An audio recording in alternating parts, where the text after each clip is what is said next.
vez en esta... ¿Por qué?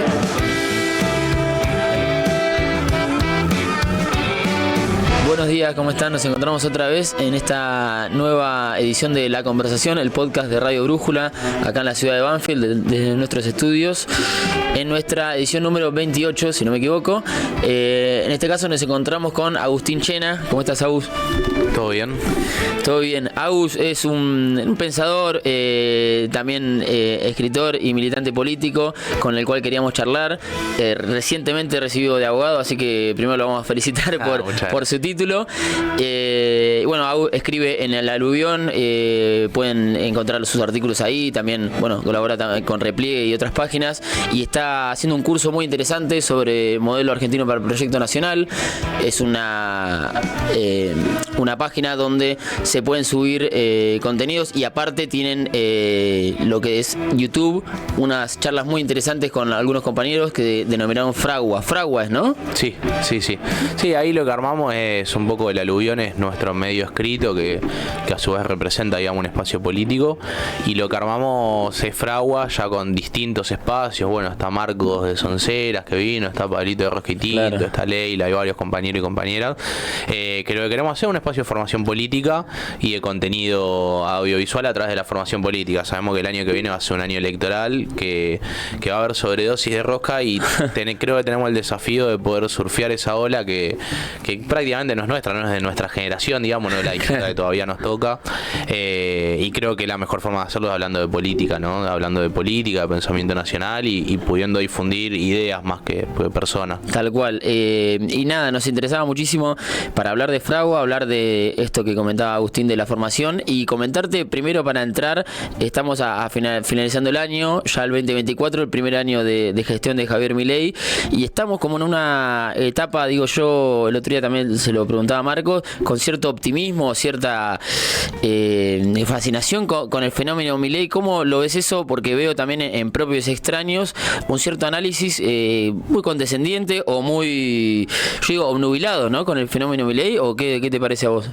Y pasa que son intelectuales, ¿viste? Yo, por sobre todas las cosas, digamos, escribo en El Aluvión, tengo un medio, leo bastante, escribo lo que pienso, pero por sobre todas las cosas soy un militante político, y creo que el desafío de los militantes siempre es para basar sus opiniones o basar sus pensamientos políticos y sus líneas en la realidad. Claro. Yo creo que hay la cuestión de, para mí hay dos procesos que se dan.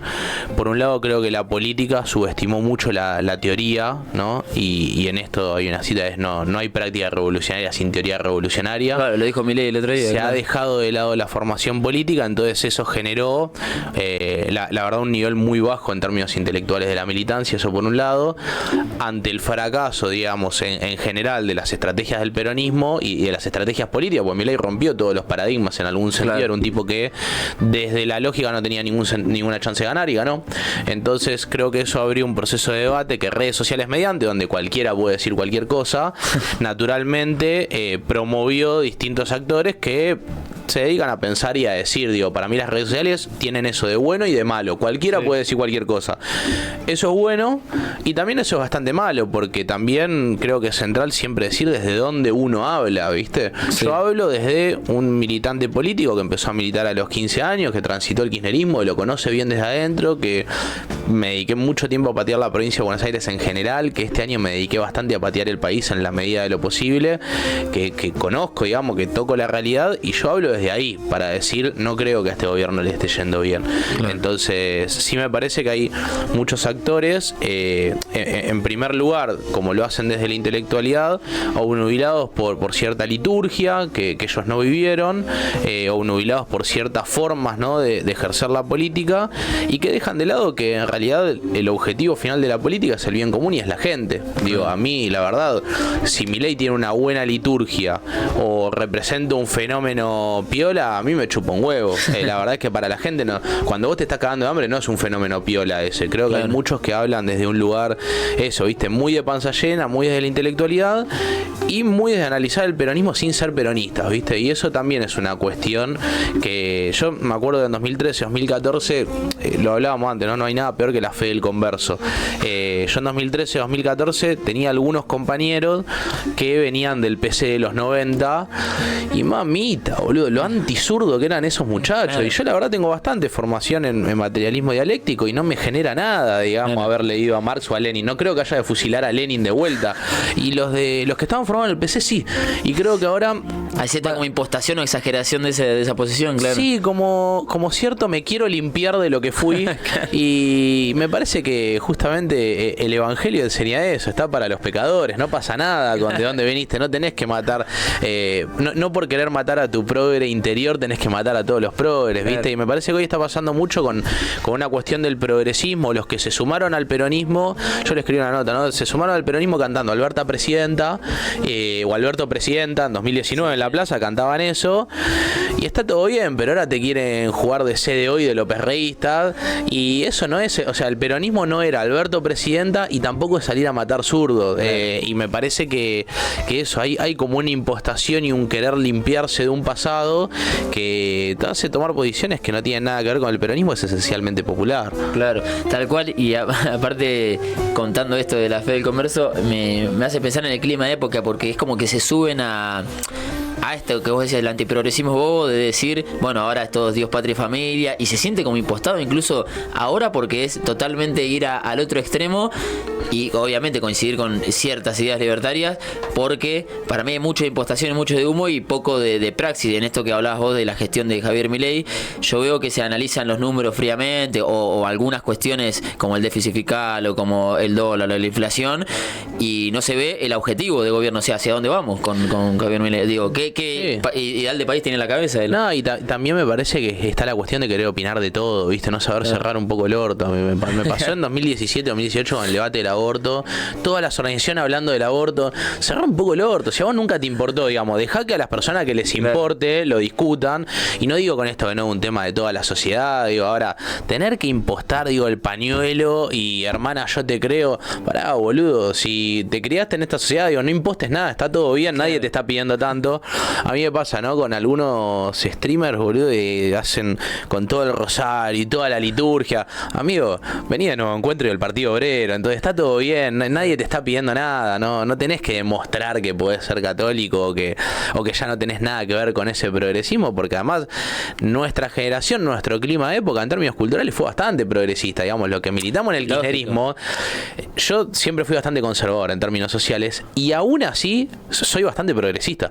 Entonces me parece que incluso te diría el peronismo, si hoy trayéramos política peronista, sería el progresismo en el sentido más profundo de la palabra, como no sé, pienso en Petinato con el derecho de los presos, bueno, un montón de cuestiones que vos decís, y está todo bien. O el mensaje al de medio ambiente, viste, de los pueblos. Y además el kirchnerismo se nutrió mucho de la clase media urbana, claro, o de esas clases bajas que logramos acceder a la clase media con el kirchnerismo, y eso naturalmente en términos culturales te dotó de un espacio político más progresista que conservador. Entonces me parece que también renegar de eso es una pelotudez, ¿viste? Sí. Yo hoy me siento muy alejado, digamos, de la estrategia del kirchnerismo, pero noto muchos que hacen un reniegue del kirchnerismo o empiezan a hablar mal del gobierno de Cristina, que en realidad ya desde 2009 es una cagada. Y ya cada vez se va más atrás aparte. ¿Por qué? Sí, o Néstor era distinto, ¿viste? ¿Por qué, boludo? Si transitamos ese proceso, estábamos todos de acuerdo con muchas cosas, los errores de Cristina fueron errores con los que muchos nosotros estábamos de acuerdo, me parece eso, ¿viste? También hoy hay como un antikirchnerismo impostado. Para, boludo, que Kirchner nos mató el hambre, o sea, tampoco nos pongamos en esa, ¿viste? Y después, bueno, me parece de vuelta, tiene que ver con como pensar todas las dimensiones de la política menos la realidad efectiva, digamos, ¿no? Entonces, cuando vos me decís, bueno, ¿cómo viene el gobierno de Milei? El gobierno de Milei viene mal, o sea, nosotros tenemos una olla ahí en Merlo, yo vivo en un barrio, siempre milité en barrios, te das cuenta la cuestión social, digamos, ¿no? No es la demanda, digo, no es muy difícil darse cuenta, y preguntar en todos lados, digamos, las fábricas están cerrando, hay cada vez menos empleo registrado, ver a abuelitos, boludo, pedaleando en un rap, Rappi. Eso no está bien. Entonces, si vos ves eso y después te enamorás de que subió la tasa de interés, y para mí estás viendo mal la dinámica de la política. Y después pasa, hay un fenómeno que viene pasando, del cual el kirchnerismo ha hecho mucha mella, y yo creo que es muy culpable de eso, y todos nosotros quizá en algún momento entramos en eso, que es un excesivo economicismo de la política, ¿no? Como la encargada del bien común para nosotros es la política, y la economía es una subordinada de la política. Me parece que ahora se invirtió todo, ¿no? Como que vos como político tenés que hablar de economía, entonces tenés que poner a Cristina dando estas conferencias de cosas que no entiende, pero que está bien que no entienda. Yo tampoco entiendo, digamos. En esto reivindico, perdón, estoy en Lomas, me voy a meter en un tema capaz sensible.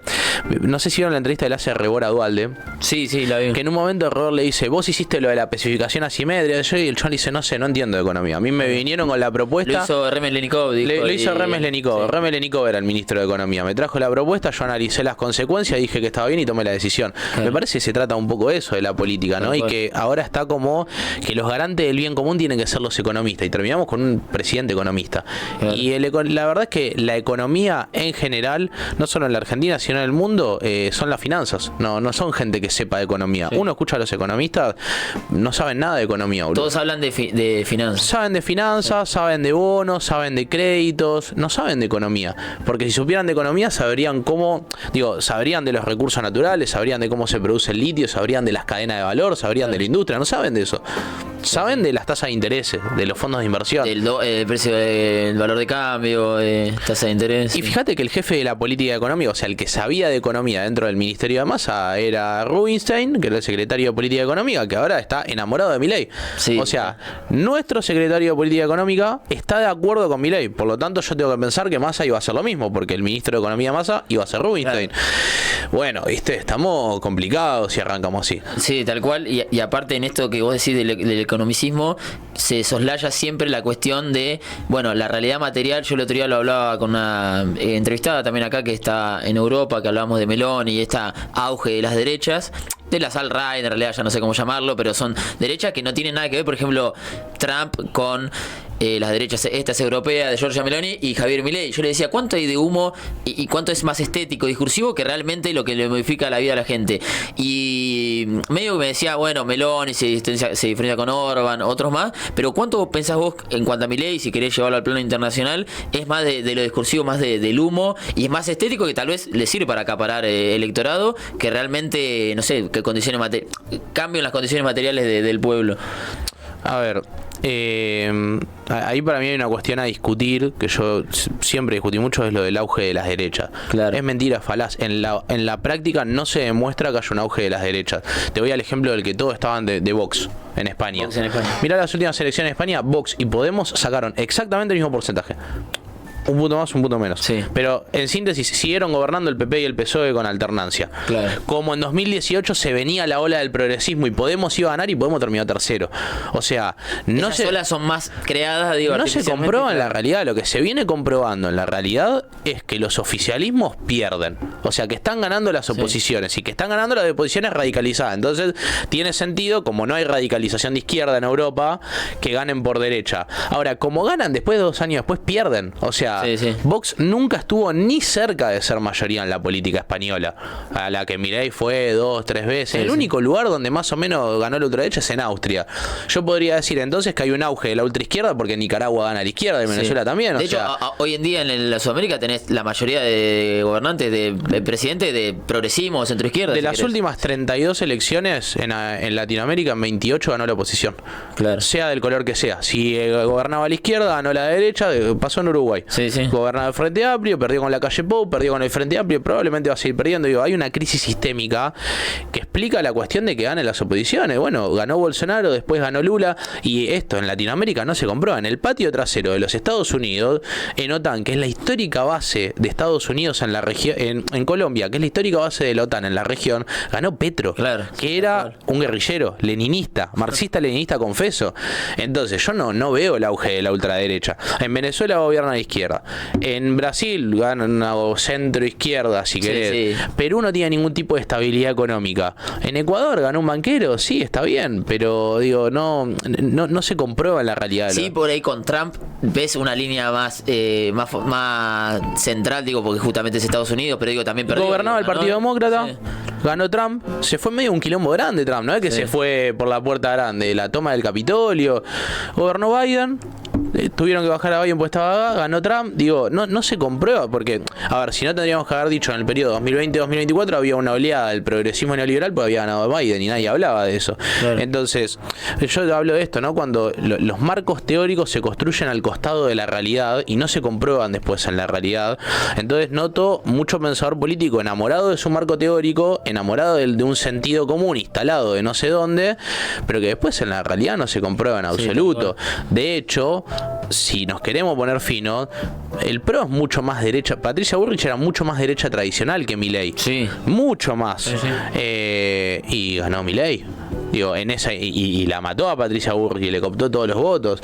Entonces, me parece eso, ¿no? Que hay que hacer un esfuerzo por pensar la política desde la realidad y que, bueno, esto se ha llenado de pensadores de la política. Yo creo que hay que hacer un esfuerzo, ¿no? Y el aluvión representa un poco eso. Hay que hacer un esfuerzo porque los militantes escriban de política, porque los académicos escriben boludeces, o sea, escriben cosas que no tienen ningún tipo de sentido por fuera de las facultades sociales de la UBA y de Flaxo.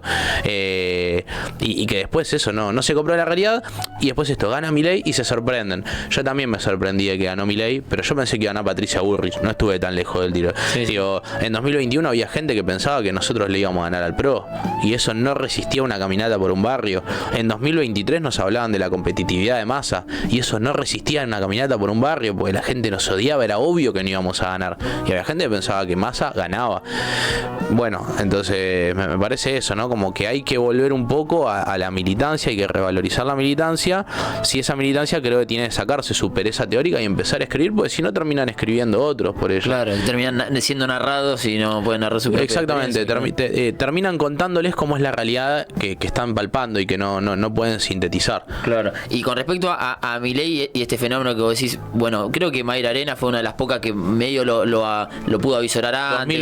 2020, bueno, que yo la escuchaba, decía, mirá que va a sacar mucho en las clases pobres o en los pobres del conurbano, sobre todo Javier Milei. Yo digo, ¿qué supo ver en esa gente Milei que hoy parece como que fuera un electorado plebeyo, incluso que le roba electorado al peronismo, de esto de tensionar con la democracia o tirar el sistema por los aires, aunque el sistema sabemos bien que no lo tira por los aires, sino que él disputa con cierta institucionalidad republicana? Creo que Pablo Tauzón lo separa bien, dice, no es que él es antidemocrático, en todo caso sea antirrepublicano, o sea, todo el tiempo disputa contra la república y las instituciones, pero ¿qué vio ahí? Un hartazgo contra ese sistema, más allá de lo económico, digo, porque lo económico, salvo la inflación, otro tema no mejoró, digo. Sí, para mí Mayra ahí tuvo la valentía de decir algo y la capacidad de analizar algo que después con el diario del lunes vos decís, ahora junto todo lo que yo venía viendo, ¿no? A nosotros nos había pasado que post 2021, cuando volvemos un poco a la militancia territorial después de la cuarentena, ¿no? Y el encierro y qué sé yo,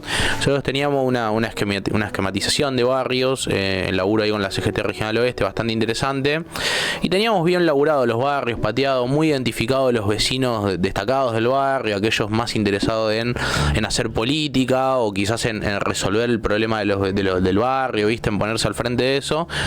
Y en 2021 empezó a pasar un fenómeno, es que muchos de esos empezaban a bancar a Milei. O sea, yo dije, yo en el momento dije, digo, esta gente enloqueció. O sea, como mi primer claro. Y hoy con el diario del lunes te puedo decir, che, claro, en el momento que tus vecinos más destacados de un barrio empezaron a ver con buenos ojos a Milei, y hoy con el diario del lunes te puedo decir, tendría que haber previsto que esto iba a pasar, digamos, ¿no?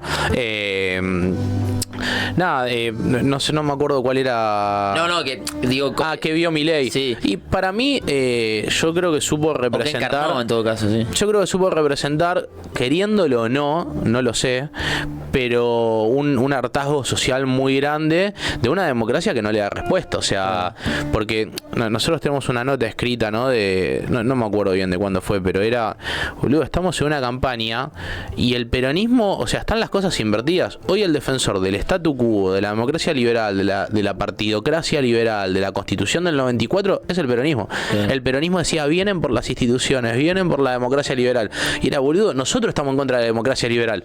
O sea, ellos son los beneficiarios de la democracia liberal. Siempre, por la mera existencia del peronismo, tensionó con esa democracia. Claro. De hecho, lo que se le decía siempre al peronismo era que era autoritario. Nosotros estamos en contra. Claro. Yo estoy en contra de la Constitución del 94, no Milei. Claro. O sea, yo estoy en contra de la provincialización de los recursos naturales, de cómo se hizo el pelotudo con la educación, con la salud. Bueno, Cava. Yo estoy en contra de la Cava. Yo estoy en contra del balotaje. Yo estoy en contra de los senadores por la minoría. Yo estoy en contra de eso, ¿me entendés? Sí. Entonces, nos encontramos nosotros defendiendo al statu quo y a un tipo atacándolo a un statu quo que hacía mucho tiempo no le daba una respuesta a la gente. Sí. Porque si vos decís, bueno, de 2015 a 2023 no le dio una respuesta en términos de bolsillo, no importa todo lo demás. O sea, todo lo demás es secundario.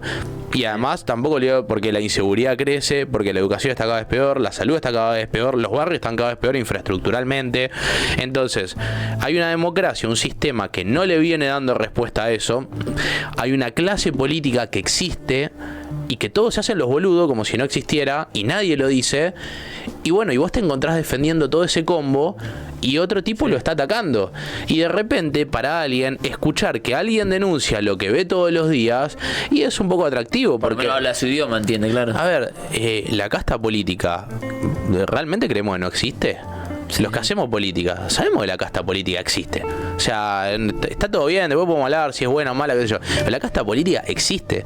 Que hay un sector de la política, o que la política como sistema es bastante corrompible y corruptora, eso lo sabemos. Claro. Capaz alguno conoce un Cuader que choreas de a 5 departamentos por ley, y capaz otro conoce un puntero, un concejal, que vueltito a vueltito se compró una Hilux. O sea, cada uno en su lugar. En su medida. Pero la sociedad en general sabe que la política es corrupta. Claro. Y yo creo que había como una cuestión del famoso fingir demencia, ¿no? Como que se venía poniendo bajo de la alfombra un montón de cuestiones. Sí. Che, no hablemos de que la política es corrupta, porque total nadie se da cuenta. Y todo el mundo ya lo sabía, ¿me entendés? Claro. O sea, éramos el cornudo del barrio, boludo. Todo el mundo sabíamos. En ese sentido se pareció mucho a la campaña ahí sí lo emparento con la campaña de Kamala Harris, de decir, ojo que viene el cuco y yo defiendo esto, pero la gente... Mi problema es con esto. O sea, justamente yo quiero terminar con esto. Que va a venir y proteger algo que... Vos me estás diciendo, el cuco viene a romper el sistema político y yo también quiero romper el sistema político. Y el punto para mí central, por lo que hoy todavía Milei tiene imagen positiva, aún con la crisis económica en la que estamos, o el decrecimiento económico, como uno quiera verlo, es que Milei no dijo que nos iba a sacar de la decadencia económica.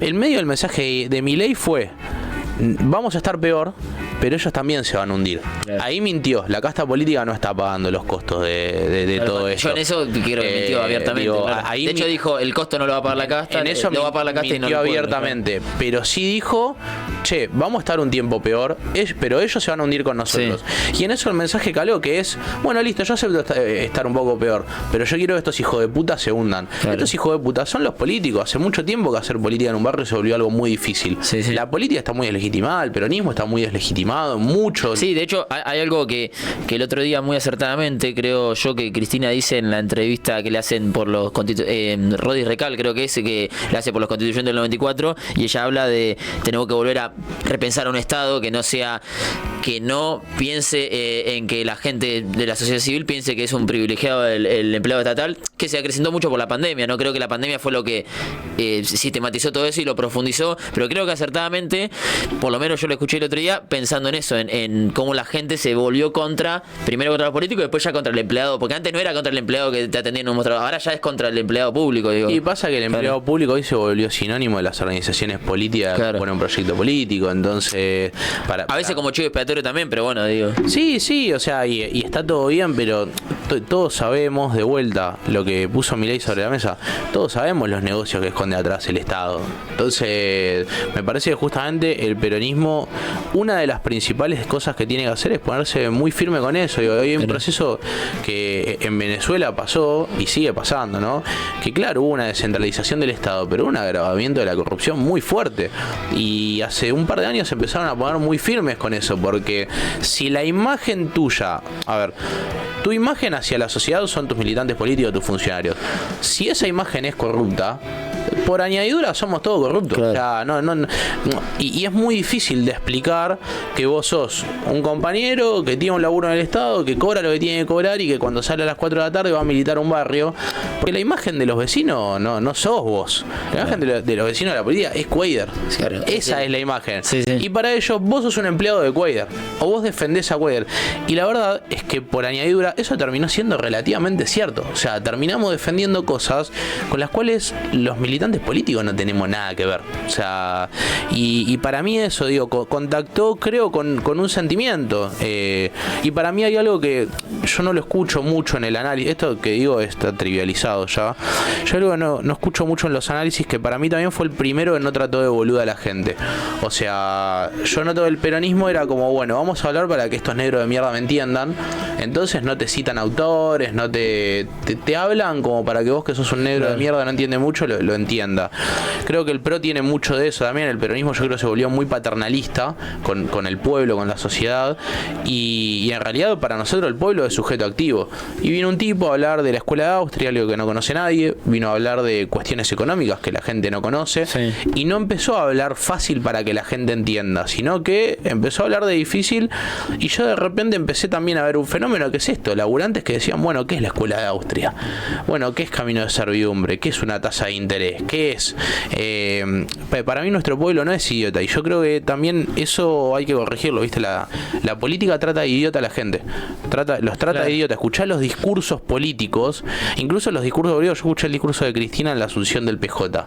Vos estás hablando frente a tus cuadros de primera línea, y la verdad un discurso muy basicón, ¿viste? El sumum de eso tal vez sea, yo estaba pensando en un modelo prefabricado de candidato como Larreta. Sí. Digo, de coacheado y todo eso. La gente te quiere ver yendo a Taylor Swift. No, boludo, vos sos un político, claro. La gente no te quiere ver yendo a Taylor. Bueno, eso está sobredimensionado con los asesores que tiene y con todo lo... Con todo, pero además hay un nivel de... ¿Cómo es? Pasa mucho en el peronismo, ¿no? No voy a decir de dónde puntualmente, pero esta cuestión de querer impostar el barrio, ¿viste? Como yo hago política popular, tengo un amigo pobre, hago política popular, voy a Los Redondos, soy hincha de un club de fútbol re fanático. La sociedad no está esperando eso nosotros. La sociedad está esperando que nosotros le hablemos de política, la organicemos, la formemos, discutamos.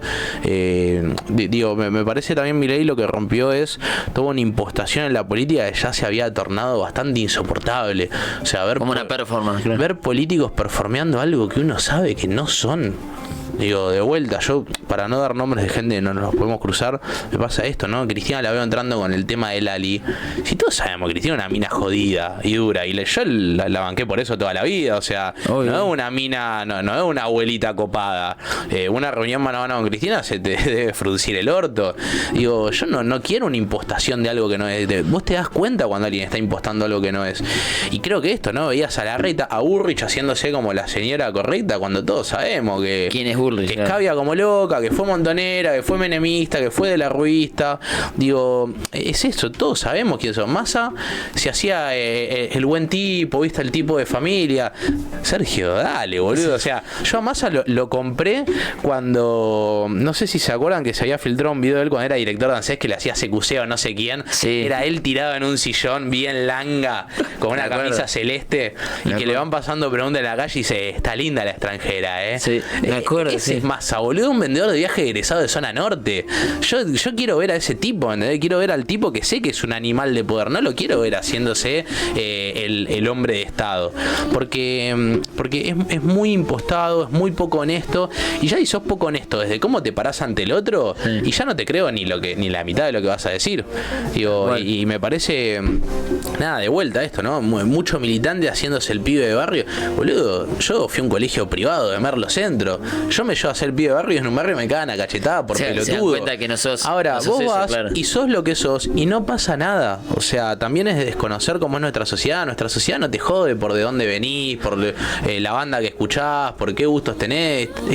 Esto de lo que hablábamos al principio, ¿no? El progresismo. Está todo bien, loco. Claro. Y me parece que eso hay que volver a ser un poco más honesto con nosotros mismos, ¿no? El peronismo es Tal eso. cual. Y te iba a preguntar porque hace un tiempo hiciste un trabajo, yo entiendo que sos muy exhaustivo en tu análisis sobre las organizaciones que no son políticas, que no son políticas propiamente dicho, sino que son más ONG y operan también en el país y en muchos países. Y te quería preguntar sobre eso, cómo ves la influencia internacional y acá local, pero sobre todo también porque yo la veo con mucha presencia en los medios y creo que cambió el debate público, el debate político que antes se daba en los medios mainstream y hoy se da más en las redes sociales. ¿Vos pensás también que tiene que ver ahí una cuestión muy, de mucha influencia en la gente, el cambio de época con respecto a lo que estamos haciendo ahora, la tecnología y cómo influyeron todas esas ideas también? Sí, yo creo que los streaming, los más conocidos, digamos, se volvieron parte del mismo sistema que en principio criticaban, Claro. que era la televisión. Porque antes se discutía solamente en la tele, con los grandes medios. Periodistas que antes eran todos ensobrados en la televisión, por eso uno se fue al streaming a ver periodistas que capaz no estaban tan ensobrados, empezaron a triunfar los mismos de siempre. De hecho, la otra vuelta, me comí un scratch en Twitter, boludo. Yo también digo cada cosa, no sé si lo viste. Por periodistas. Sí, publicó Jagroski, un recorte mío. No sé si está escuchando esto, si lo llega a escuchar le mando un abrazo. Pero yo decía, Cenital tenía olor a Departamento de Estado. Y se ve que le dolió porque es de hace 3 meses el recorte y lo subió hace 2 días. No, me parece que justamente, ¿no? Como la política ha abandonado la discusión del bien común, también la militancia política ha quedado muy relegada en términos de la toma de decisiones, ¿viste? Entonces hoy se valora de repente mucho más que vos seas conocido. Ahora, creo que había un que tenga muchos seguidores, había un proceso que se vació la política de contenido. Eso hizo que emerjan referentes políticos que no son precisamente dirigentes políticos. Para mí el caso ejemplar, porque además creo que es el mejor en lo que hace, es Rebord, que de esto la culpa no es de Rebord, digamos, yo lo desligo de culpa en este sentido. La culpa es de que los políticos son todos pelotudos, porque, a ver, viene un pibe de 20 y pico de años que camina por la calle y editorializa y le pega mejor a la realidad que vos, que en teoría trabajás de eso, es un problema, no es problema. Obvio, Rebord, yo en ese sentido lo pienso igual. Yo, Rebord o alguno, lo respeto y aparte me parece bueno lo que hacen y de última si tengo algo que no estoy de acuerdo con él, bueno, es como dice él, hacete un streaming vos y en el sentido de que tampoco me voy a poner a ser crítico de él en todo lo que hace, obviamente no voy a la verdad, el chabón ha construido línea, le ha pegado con muchas cosas de las que dijo y creo que que el problema es el vaciamiento de la política, o sea que a mí hay un fenómeno que me preocupa, ¿hace cuánto no conocemos dirigentes políticos nuevos, caras nuevas?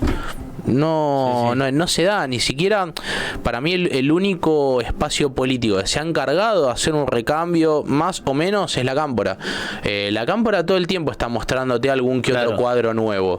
Después por fuera de eso, yo de la Cámpora me separo un abismo. Ahora, pues, por fuera de eso no noto nada. Creo que ahí en el streaming se ha colado una posibilidad de decir, bueno, si vos haces algo más o menos interesante, decís cosas interesantes, lo que decís no es una cagada, la gente te va a ver, es como bastante lineal en ese sentido con las redes sociales. Y ellos lo leen mejor, la Libertad Avanza lee mejor o leyó mejor las redes sociales porque ellos tampoco tienen streamer, mainstream, salvo sacando el Gordo Dan, no tienen, que era tuitero encima. ¿Por qué laburan tan bien en ese sentido o crecieron desde ahí? Porque Rocco nos decía, ellos nacieron ahí, me decía, nacieron ahí, de ahí fueron a la realidad. Porque para mí no cargan con menos pasado y tienen menos preconceptos, ¿viste? Y eso les permite ser mucho más fluido a la hora de entender la realidad. A mí me pasó que milité 10 años en una organización política, estructura orgánica, partidaria, digamos, y me fui el año pasado. Y a partir de que me fui, como empecé a ser mucho menos rígido en mis formas de pensar la política. Y eso nos dio un esquema exitoso, que capaz es muy complejo, no solo de entender, sino de esquematizar. O sea, vos me decís, esquematizar tu armado político y me cuesta. Claro. Me cuesta mucho. De hecho, a ellos también. Vos le preguntás, ¿qué es tu armado? No, son tuiteros. ¿Qué es Dan? ¿Qué es Dan? Claro. O sea, bueno, me parece que justamente el clima de época viene mucho más por ese lado.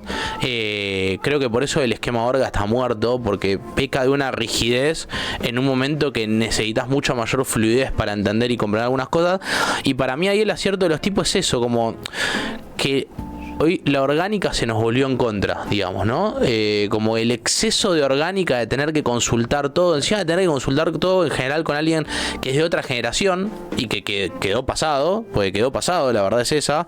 Pues mira, ejemplo, no sé, vieron la foto con inteligencia artificial que subió el Chivo Rossi la otra vez, claro, y yo decía, sáquenle la inteligencia artificial a los mayores de 35 años, ya está, no la entienden. Bueno, y ellos en ese sentido, sin venderse como orgánico, son mucho más flexibles. Claro, pueden decir lo que se les canta. Exactamente, y creo que yo no creo que la inorganicidad extrema sea buena. Ahora, creo sí que dejar fluir los procesos políticos y dejar también, o abrir una mesa de debate, que para ello fue Twitter, ¿no? Las redes sociales, claro. Y bueno, pruébense a ver quién es mejor. Y nosotros eso no lo tenemos hace mucho. O sea, ¿hace cuánto? No sé. La respuesta es nunca. Los militantes tenemos 20 y pico, 30 y pico años, nos sentamos y nos empezamos a foguear en la discusión política. Sí. Nosotros no es que teníamos plenario una vez por mes y ahí se iban mostrando cuáles eran los mejores, los que mejor construían. Tenía más que ver con otra cosa, nuestra construcción y nuestro crecimiento político. Ellos eso lo vivieron en Twitter o lo explotan en Twitter. No sé si fue racional o no, claro, pero el grado de inorganicidad que tenían creo que les jugó a favor. Obviamente después vos tenés que construir una estructura. Existen los anticaputos, existen los totocaputos. Dan no es un boludito, digamos, tiene un esquema, existe la Carlos Menem, digamos, como van armando su organicidad, pero creo que es una organicidad mucho más fluida, hasta acá peco un poco de lo que critiqué antes, mucho más movimentista. Yo creo que estamos en una etapa movimentista de la política, que nosotros estábamos encerrados en la partidocracia liberal y ellos fueron mucho más movimentistas. Entonces, en todo lo que es el halo del antikirchnerismo, Villarruel adentro, pero habla, no sé, de tiro cualquier cosa, no habla a favor de esto y no estoy a favor de Villarruel, habla a favor de la nacionalización de la República, adentro, no importa, que la discuta adentro de última. Bueno, Santi Caputo o Toto Caputo, pero es un tipo de los fondos de inversión, nada tiene que ver con Villarruel en términos teóricos o políticos. Adentro, digamos, creo que el peronismo me parece necesita eso, ¿no? Como hoy veo muchos muy locos por querer discutir una referencia y quién va a ser el candidato en 2017.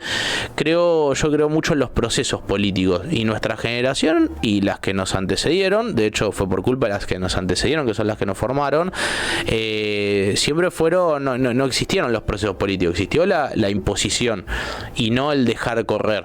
Claro. Y bueno, eso es un problema porque te liquida la creatividad, factor que para Perón era fundamental, o sea, para él la conducción política es un arte y en eso la creatividad, la capacidad de poder pensar más allá de lo existente es algo fundamental.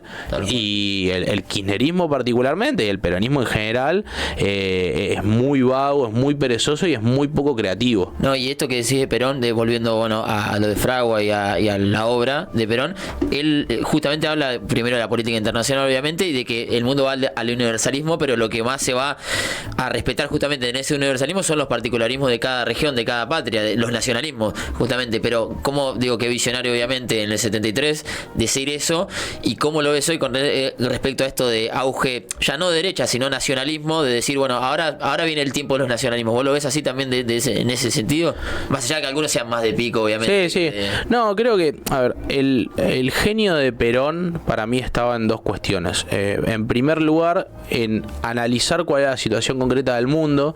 Si vos te fijas, todos sus textos arrancan con un estado de situación. Claro. La comunidad organizada arranca diciendo estamos ante la más grande crisis de valores que sufrimos. El modelo argentino arranca con la hora de los pueblos es un estado de situación, arranca así. Él siempre arranca con el estado de situación del mundo. Y ante eso plantea una política posible, no posibilista, porque invita a la transformación, invita a la creatividad, pero sí posible en términos de que no es utópico e irrealizable. Acá te hay una opción si vos querés seguirla, claro. Claro, yo creo que ahí por ahí esto se tiene que construir, no es que está a la mano, pero va por acá. Ahí para mí hay una discusión con todo esto que bueno, para mí el mejor exponente de la cámpora es Damián Cel, sino que es un postestructuralista, que básicamente plantea que cualquier A puede pasar cualquier B, que las sustancias no existen, que las esencias no existen.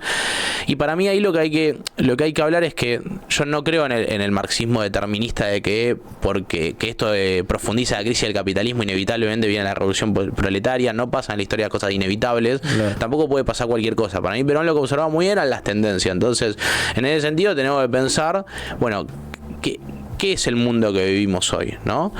Yo creo que el mundo que vivimos hoy es un mundo de profunda crisis del capitalismo, del sistema económico capitalismo, en particular en su fase de financiarización de la economía, que es lo que fue de los 70 en adelante, su reconversión del capitalismo de gran industria post-Bretton Woods a un capitalismo financiero, sí, que no quita que sea industrial. De hecho, el PBI mundial crece, es decir, no es que se suplanta la industria, sino justamente que los excedentes son tan grandes y la economía está tan concentrada que ya no se puede ubicar en la industria, y hay que básicamente el sistema financiero es un saqueo. O sea, acá se habla de timba financiera, eso es un chamullo. Timba es cuando vos vas a jugar al 35 y podés perder. Si vos ponés la guita, sabés cuánta tasa tenés y encima Toto Caputo te avisa cuando está por volar toda la mierda, y sacás la plata, eso no es timba, es un saqueo abierto. Entonces, en Argentina, ¿eso cómo se expresa? Lo de Macri fue financiarización, bicicleta financiera ABC, Martínez de Oz. Lo de Milei es eso, más un saqueo directo de los recursos naturales con el RIGI, que por primera vez deja a la oligarquía nacional afuera del reparto. Milei para mí en eso es muy novedoso. Él es un tipo directamente de los fondos de inversión de la JP Morgan y de BlackRock. Sí, es la última fase de transformación que creo que se habla de que ya no es la oligarquía terrateniente del campo y todo eso, sino que ya la financiera, los órganos financieros. Esa es la pelea Macri-Milei. Claro. O sea, Macri y Milei están peleados porque Macri representa una oligarquía transnacionalizada, pero una oligarquía nacional, entre muchas comillas, tradicional, agroexportadora. Milei en todo eso se caga. Milei, su sueño es que BlackRock, por lo tanto Monsanto, Dreyfus, más y BlackRock, Monsanto, Dreyfus, Cargill, vos la arrastrás y son BlackRock, o los Vanguard, o JP Morgan, o Templeton, esos. O Templeton. Lo mismo pasa con el litio, lo mismo pasa con el oro. Bueno, tomen, muchachos, este país es de ustedes. Entonces, yo lo que observo es que el capitalismo está en un grado de crisis tal que ya tiene que saquear a todos, tiene que incluso liquidar a sus oligarquías nacionales, que fueron sus socios toda la vida. Y bueno, ante eso, naturalmente, surge una opción para el nacionalismo, en el cual vos digas, bueno, mi primera respuesta, antes que, no sé, el gobierno de los trabajadores, es, que me dejen de saquear lo mío, digamos. Entonces, en ese sentido, naturalmente, para mí la contrarrespuesta al gobierno de Milei es un nacionalismo, que no puede ser un nacionalismo chauvinista y cerrado en Argentina, sino un nacionalismo que reivindique nuestra cultura, que reivindique lo propio, pero que también se piense en un proyecto mucho más allá. Argentina, como con sus recursos económicos, no es autosustentable, no es autosuficiente y no es una potencia económica, por más que nacionalicemos todos los recursos. Ahora, si yo te hablo de una integración productiva entre Argentina y Brasil, más la Alianza del Pacífico de Chile, Perú, Ecuador, ponele que México orbita para Estados Unidos, y a eso le sumás Venezuela, que es uno de los principales países petroleros, principales minas de oro. Bueno, ahí ya tenés algo contundente. No es joda lo que está generando ahí. Bueno, Perón hablaba del continentalismo primero y después tenés y Perón hablaba de que el futuro de los problemas va a ser los alimentos, las materias primas, y nosotros tenemos las dos. Bueno, listo. Ahí tenés tu capacidad, además, de llevarte bien con Estados y con China sin ningún problema con ninguno. No tenés que casarte con alguno de esos. Ahora, vos necesitas hacerte fuerte, integrarte productivamente, pero sí creo que la respuesta política a esto es el nacionalismo, y por eso decía lo de las oposiciones, porque naturalmente cuando el capitalismo está en crisis, por lo tanto no le puede resolver a su sociedad los problemas que el capitalismo mismo genera, e incluso no puede contener a sectores grandes de la población. El gobierno de Milei será un gobierno para el 10-15% de la sociedad. El 10-15 no lo sufrirá mucho y el 70% va a estar en la mierda. Bueno, ya cuando tenés tal grado de crisis, cuando dicen Milei dura 8 años, yo digo, no la veo. A ver, no creo que sea lineal que Milei no dure 8 años. Creo que si el peronismo deja de ser tan idiota, no puede durar mucho tiempo. Si la alternativa a Milei es esta joda que estamos viendo, dale para adelante. Tal cual. ¿Cómo digo ahí de tiempo, Diego? ¿Estamos bien? 40 y listo, tenemos un ratito más. Y te quería ir porque ahí abriste muchas aristas, y en nivel internacional yo veo también esto, que te quería tocar el tema, porque veo que aparte tenés muy analizado el tema internacional con respecto a la geopolítica de Milei, porque él, entre el país que nos propone, es un alineamiento totalmente acrítico a Estados Unidos e Israel, ¿no? Y esta apuesta tan fuerte a Estados Unidos, ahora hay cierto pragmatismo con respecto a China. ¿Cómo ves la geopolítica y la inserción de Argentina en el mundo? Diferencia obviamente de lo que tenía Perón en la cabeza, pero él quiere meternos en este mundo postcapitalista, digo, de esto, de las grandes compañías y nada más. Quiere directamente ser un soldado de Estados Unidos y Israel? ¿Cómo lo ves? Sí, yo en eso discuto quizás la visión de Cristina, ¿no? De que esto ya no es capitalismo, ¿viste? Esto es el curso natural del capitalismo. O sea, la tendencia a la concentración de riqueza es de una tendencia inherente, y el capitalismo desde que nació hasta ahora está mucho más concentrado y se seguirá concentrando. Es decir, Cristina habla de un capitalismo bueno y un capitalismo malo. Yo no creo ni que el capitalismo sea bueno o malo de por sí. Es lo que es. Tal vez es un proceso posterior al capitalismo, como el neoliberalismo. Ahora hablan de tecnofeudalismo, estas cosas, ¿sí? Sí, yo creo que son muchas palabras para evitar decir que esto es capitalismo en su desarrollo, digamos. Claro. Después de Bretton Woods vino la financiarización de la economía, y la financiarización de la economía nos trajo hasta acá. O sea, los fondos de inversión, los grandes fondos de inversión, es decir, los bancos de bancos, y son medio el camino natural del capitalismo. Entonces me parece ahí que esto, ¿no? Como bueno, tecnofeudalismo, economía de servicios, es capitalismo, obviamente que va variando, digamos, pero en su esencia, que es que todo el mundo se pone a producir lo que se quedan unos pares, es lo mismo, cada vez más grotesco. Milei, ¿qué planes tiene, pensás, para ese capitalismo? Milei es un muro, ni siquiera de Estados Unidos y Israel, es de los fondos de inversión transnacionales. Es decir, es un tipo que, como decía, ya el grado de crisis es tal, y los fondos de inversión necesitan tanto concentrar la riqueza del mundo, que ya ni siquiera se pueden permitir que existan oligarquías nacionales que más o menos participen del reparto de la torta.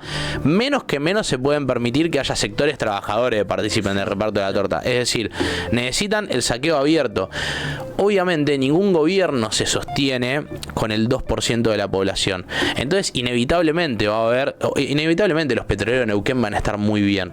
Inevitablemente el trabajador que vaya a extraer a un salitre el litio va a estar bien. O sea, inevitablemente si un petrolero gana 10 millones de pesos por mes, eso derrama y vas a ir a Neuquén y vas a tener restaurantes de la zamputa abiertos. O sea, es inevitable un grado de derrame. Ahora, lo concreto es que son cada vez menos los que pueden disfrutar de esa torta. Yo ni siquiera digo que esto es menemismo. En el menemismo vos eras arquitecto, abogado, médico y entrabas pero de taquito en la... Si eras profesional... Si eras profesional entrabas en la repartija, la jugabas seguro. Sí. Y si eras pillo para hacer negocio también. Porque mi vieja comprando sábana en Uruguayana se levantó una casa, ¿me entendés? Y no es la hija de Siam Ditela. O sea, entonces esto me parece eso, que es el saqueo abierto, que Milei no es un empleado de Estados Unidos y Israel, sino es un empleado de los jefes de Estados Unidos y Israel, y que realmente creo que va hacia un quiebre de la burguesía en términos generales, y que eso es interesante porque abre la perspectiva para un gran frente nacional. Con esto no estoy diciendo que voy a estar contento de ir en un frente con Macri, pero veo muy cercana la perspectiva de que incluso sectores históricamente enemigos del peronismo se tengan que acercar. No hablo de... Bueno, igual Grobocopatel hace charlas con Grabois. Sí. Eso no sé si hubiese pasado hace mucho tiempo. No, tal cual. Obviamente que hace charlas con Grabois para que Grabois diga lo que él quiere, claro. Que es la renta básica universal y todo eso. Pero lo de Grobocopatel lo pusiste como ejemplo y a mí me llamó muchísima atención porque me parece que es como una línea que es verdad que se abre una perspectiva ahí de decir, che, mirá, todo bien, pero esto nos lleva a la disolución casi nacional y por lo menos tenemos una oligarquía, es lo que se llamaba élites gobernantes, pero que tienen que ser de buena calidad. Élite gobernante hubo siempre. Grobocopatel hoy está recontra acogido por Monsanto. Si Monsanto te da la semilla, te da los fertilizantes, te da los cosos para ponerle a los bichos, se me fue la palabra. Los pesticidas. Te da los pesticidas. O sea, te está diciendo qué es lo que producís. Sí.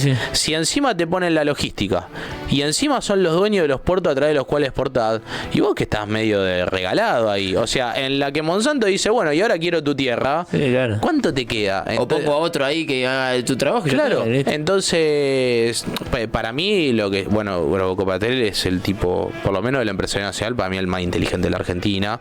Lo demostró en su entrevista con Rebord. Un tipo que pudo prever los ciclos económicos a 5 o 10 años. Claro. Lo usó para hacer guita, no para el bien común. Pero un tipo muy inteligente. Bueno, yo creo que se abren las perspectivas. Creo que lo que hay que discutir es quién va a conducir ese frente. El problema no es de frentes electorales o de alianzas políticas. El peronismo, de hecho, 1978 fue un frente electoral conducido por la clase trabajadora y por el ejército nacionalista. El Frente de Todos fue un frente electoral conducido por la UIA. Entonces le terminamos subsidiando que hagan las medias 10.000 pesos con la guita que le estábamos reteniendo a los jubilados, digo. Claro. Entonces eso no terminó muy bien. En ese sentido, ahí te quería tocar un tema. ¿Existe, pues siempre se habla de la burguesía nacional o de los empresarios que realmente apuestan por el país, pero tienen una mirada integral del país, más de esto de hacer guita? ¿Para vos existe o se puede volver a pensar en una gran élite industrial argentina? No, para mí, de hecho, la burguesía nacional no existió nunca. A ver, la burguesía nacional es la oligarquía terrateniente, es decir, la clase dirigente... no son los industriales, digamos, son... No, de hecho, la industrialización, a ver, la acumulación originaria se da a través de la pampa húmeda, y la industrialización en la Argentina ocurre cuando ya los que se dedicaban a la agroexportación se les cierran los mercados de Inglaterra y dicen, che, algo tengo que industrializar primariamente como para poder... Acá se importaban los jugos, o sea, no producíamos nada nosotros. Entonces, ahora, eso fue siempre una industrialización subordinada, que es, voy a industrializar para hacer jugo, para hacer soda, para hacer fideoseco, no voy a hacer aviones. El plan de la oligarquía siempre fue ese. Bueno, entonces, el plan de Perón, claro, por eso era el pulque, era la... El empresariado nacional no existe como clase social, porque siempre creció al calor de dos cosas. O cuando la oligarquía le permitió chorear del Estado, la famosa patria contratista, sí. Paolo Roca, Contechín, Socma, son todos grandes chorros del Estado. Y Franco. Claro, por eso, chorros del Estado, chorros, porque Paolo Roca compró Techín a un 10% de lo que valía, y con los stocks que estaban guardados en la planta de San Nicolás cubrió o sea, más o menos nosotros le pagamos para que compre Techín a Pablo Roca, y ahora le subvencionamos el dólar barato que él jugaba con Techín Brasil, sí. Y se lo pagamos nosotros. Galperín, todo chorro del Estado. Y si no, la otra forma, o la de creación empresariado, es con un proyecto nacional y popular que los incluya, que planifique, y que sobre esa planificación ellos crecieron. Siam Ditela, ¿cómo nace? Nace cuando se le pide, creo que es Mosconi el que le pide, proveer de surtidores a YPF. Le dice, mira, nosotros vamos a abrir YPF, necesitamos surtidores. ¿Vos podés hacer surtidores? Sí, listo, los vas a hacer. Se volvió millonario, obviamente, después desarrolló, hizo heladeras, autos, todo. Ahora, siempre fue sobre la base de un Estado que planificó cómo se iban a insertar a eso. Nunca fue el empresariado nacional nunca se constituyó como una clase, como alguien que se piensa a sí mismo. Y para mí en eso, bueno, vos tiraste la historia del Pulqui, claro. Esto me lo contó el amigo Martín ayer, que la historia del Pulqui es medio el brigadier San Martín, desarma...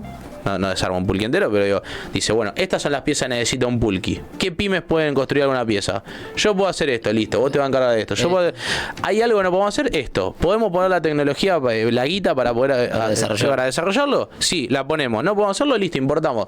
Ahora te quedó un avión que el 90% lo producías acá. Claro. Bueno, esas pymes crecieron al calor de una clase dirigente, del ejército nacionalista. De una planificación y de dirección del Estado. Exactamente. Sí. Necesitan de eso, porque el empresario al final del día quiere guita, claro. O sea, no le importa, vamos a decir, no le importa en esencia el desarrollo nacional, le importa el desarrollo nacional en tanto y en cuanto le dé guita. Claro. Y ahora, si no tenés como la UIA que te está pidiendo una reforma laboral, pues no puede pagar los costos, más allá de si tenemos que discutir si hacer una reforma laboral o no, quieren solucionar su problema de competitividad choreándole a los laburantes. Eso no es una clase dirigente nacional. Y la han resuelto así toda la vida. Y de vuelta, han crecido o al calor de eso o al calor del saqueo de la dictadura de los 90, de las privatizaciones. Uno ve la lista Forbes de Argentina, hicieron todo millonario en los 90 con las privatizaciones. Sí. Privatizaciones polémicas, no fue un concurso abierto de precios, ¿viste? Ni hablar de la rifa prácticamente que fueron algunos. Su asociación con los grandes grupos internacionales, los que resistieron en los 90 son aquellos que tenían una pata afuera y que pudieron asociarse, como en el caso de Repsol. Entonces me parece que hay también una fetichización del empresariado nacional que no existió nunca en la Argentina. Claro. No, está bueno que decir, porque hoy está rediscutido la cuestión del Estado interviniendo o dirigiendo la economía, planificando, y el caso como dijiste, del Pulque, o el caso de la economía peronista, claramente tiene esa dirección de decir, pasa en otros países, pasa que no se quiere dar esa discusión porque uno no piensa al Estado norteamericano no poniendo guita, por ejemplo, en la NASA, en el complejo tecnológico de Silicon Valley, o de la tecnología de punta al Instituto de Massachusetts. Pero ellos sí tienen una burguesía nacional, un empresariado nacional, una élite como Brasil. como Brasil, que es un pueblo donde, porque también hay que ver esto, ¿no? Cuando nosotros, no quiero decir nos liberamos, ¿no? Pero tenemos la independencia de España, son revoluciones populares, son revoluciones que hace el pueblo, conducido por sectores de la burguesía. Saavedra no era un trabajador portuario, Saavedra, Belgrano, San Martín, Mariano Moreno. Ahora, son revoluciones populares. En Brasil su revolución no la hace el pueblo, la hace la burguesía, y eso hace que sea un país nacido desde su burguesía para su burguesía. También te hace que sea un país con un 60% de poderes estructurales, o sea, donde el complejo de Sao Paulo es monstruoso, te asusta, pero después la mayoría de los negros son pobres. Entonces, me parece que nosotros todavía discutimos más allá de eso, y como conclusión, ¿querés saber qué es un gobierno conducido por el empresariado industrial 2019-2023? Todas las políticas fueron para la Unión Industrial Argentina. Y a mí me fue mal, a todos nos fue como el orto. Sí, tal cual. Sí, ya salimos del debate ese clásico de industria contra campo y tenemos que pensar en diseño de desarrollo nacional, pensar un Estado-nación completo con todas sus dimensiones, o pensar una colonia de enclave como quiere Milei y nada más. Claro, y hay que pensar en términos de ventajas comparativas también. Si tenés una de las tierras más ricas del mundo, ¿qué vas a renegar de tu campo? Al revés, tu campo, ¿qué fue lo que hizo Perón? O sea, tenés la pampa húmeda, perfecto. ¿Vamos a hacer mierda a la pampa húmeda? ¿Vamos a hacer mierda a los productores? No, que sea el campo el motor del desarrollo de la industria nacional. Porque, a ver, desarrollar industria sale plata. ¿De dónde la vamos a sacar nosotros? Si no tenemos, no la vamos a sacar de nuestro PBI industrial. Tenés el campo, tenés recursos naturales. Ahora, no esto que proponen los desarrollistas de exportar, con las divisas banquemos una economía de servicios y a la mierda. No, con las divisas industrialicemos el país, porque lo que es realmente competitivo, esto es una gran trampa, ¿no? De que te dicen... Bueno, pasó la discusión con el gasoducto. La economía está avanzando hacia una economía de servicios. Mira vos, yo en Estados Unidos veo que producen un montón de cosas. En China veo que producen un montón de cosas. Lo que está avanzando hacia una economía de servicios somos nosotros. O la India, ponele. Ellos te están diciendo, déjame la producción a mí y vos dedicate a los servicios, y a exportar materia prima y a sostener los servicios. Eso es una gran trampa. Entonces, de vuelta, porque lo que define en el capitalismo la ganancia es la producción industrial. De ahí sale el valor. Todo lo demás, digamos, es derrame de incluso eso. La innovación tecnológica tiene que ver con la fabricación incluso de semiconductores, de microchips, como pasó con China ahora con la competencia con Estados Unidos. Claro, pero a ver, los grandes avances de la ciencia del siglo XIX, del siglo XX, lo hicieron los departamentos de investigación de las grandes empresas. Que muchas veces apoyado, financiado por los estados. Una boludez. Bayer inventó la anilina. Bayer no, BASF, pero son lo mismo. Inventó la anilina, boludo. El tinte que hoy todos usamos, mamá, tengo que tener la remera azul. Bueno, eso lo inventó el departamento de investigación de BASF en 1890. ¿Y qué pensás? Porque esa discusión se abrió con el tema del gasoducto, por ejemplo, que muchos decían no hay que exportar, que sacarlo a Bahía Blanca, después pasó con el tema de Río Negro, sacarlo, y otro decía no, hay que abaratar, esto tiene que conectarse a la red nacional de gas para abaratarlo la energía de las industrias argentinas, después con el excedente exportar, pero es una discusión hacia adentro, como vos decís, con los desarrollistas. Sí, también creo que de vuelta es paradójico, ¿no? Pues se le ha dado mucha relevancia a la economía, pero la economía prevista no estuvo muy puesta sobre la mesa, y para mí también se delegó el pensar la economía desde una mirada justicialista, y medio que la voz cantante del peronismo hoy es el desarrollismo, cuando en realidad el desarrollismo es enemigo de Perón, es el plan Previs. Es Frondizi. Claro, pero es Previs, es el plan Previs, retorno al coloniaje, dice Jaureche. Digo, es lo que hoy nosotros estamos reivindicando como fuerza política. Entonces, me parece que esa discusión está saldada. Nosotros tenemos que ver cómo construir nuestra industria, pero no por una cuestión melancólica de las fábricas, de los trabajadores entrando a las fábricas, sino porque es en la industria donde se decide la cuestión. Después, si la industria anda bien, vas a tener una buena economía de servicio, porque eso derrama. Si vos tuvieras 20 Toyotas que los laburantes ganen 2 palos, ¿qué te pensás? No van a haber hamburguesería, peluquería, restaurantes, cine. Ahora, vos podés decir, lo que hizo el gobierno de Alberto Fernández fue subsidiar el consumo. Entonces, vos subsidiás el consumo y que te llueva por ahí. Lo que ganás de inversión la pones ahí. Y eso es un gigante con pies de barro, porque no estás sentado en un proceso productivo real. ¿Cómo vas a hacer que los laburantes vuelvan a comer milanesa de carne? Y con el laburo industrial. No todos van a laburar en la industria, pero el laburo se va a articular en función de lo que derrame eso, que es lo real. Claro. Que también implica desarrollar una tecnología en la que nosotros podamos ser competitivos, porque tampoco es el modelo de Alberto Fernández de subsidiar pyme por todos lados, porque te dicen el 90% del empleo blanco es pyme, entonces hay que subsidiar a las pymes. Y no, loco, la verdad es que hay pymes que son recontra poco competitivas. Sí. Y no estoy diciendo con esto lo que hace, mira, hablamos de importación y que se vaya todo al carajo. Ahora, empezó un proceso donde existan pymes, pero también existe una industria competitiva de verdad, porque Argentina no hay ningún lugar donde sea competitiva. Sí. O sea, agarraste Techin, que es una empresa importante en términos mundiales. Techin no puede competir con los brasileros ni con los chinos, no puede. La respuesta es subvencionar a Techin y que después Paolo Roca diga no, porque con la plata de mis impuestos se haya la concha de su madre. O sea, nosotros tenemos que ver cómo hacemos un proceso nacional de eso, y obvio proteger nuestra industria, pero proteger nuestra industria para los intereses de todos, no puede para que Paolo Roca la levanten pala. Claro, sí, sí, tal cual. La verdad que genial, ya llevamos casi una hora, ¿no? de charla, nos encantó hablar con vos, Agustín, y bueno, dejamos acá el chivo para que sigan a Fragua. Quedan un par de clases, ¿no? ¿Son 4 clases? Sí, este viernes subimos la última, está en el canal de Fragua de YouTube, y bueno, después el Aluvionoc en redes y el aluvion.com, que es donde escribimos. Genial, muchísimas gracias, y nosotros nos encontramos acá la semana que viene en creo que la última edición del año de La Conversación por Radio Brújula. Muchas gracias a todos.